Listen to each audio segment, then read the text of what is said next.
Hello guys, ওই দেখো আমার কর্তা ক্যাব বুক করে আমার জন্য ওয়েট করছে। এত সকাল সকাল সেজেগুজে কোথায় যাচ্ছি? দাঁড়াও দাঁড়াও, তোমাদের বলছি। আমি দক্ষিণেশ্বরে মা ভবতারিণীর পুজো দিতে যাচ্ছি। আমি এখান থেকে রওনা দিয়েছি, মা দিদি সবাই ওরা দক্ষিণেশ্বরে আসবে, একসাথে আমরা সবাই মিলে মিট করে মায়ের পুজো দেব।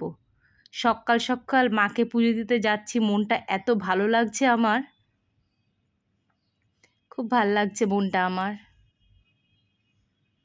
এ দেখো, এটা হচ্ছে মন্দিরের প্রবেশদ্বার। তো আমরা সবাই এসে দক্ষিণেশ্বরে পৌঁছেছি, এবার মায়ের পুজো দেব। তো আমাদের পুজো দেওয়া হয়ে গেছে। ভেতরে ক্যামেরা অ্যালাউ ছিল না বলে মন্দিরের কোনো ফটোশ্যুট করতে পারিনি। তো আমরা ওখানে ভোগও খেয়েছি সবাই মিলে, ওটাও ফটোশ্যুট করতে পারিনি।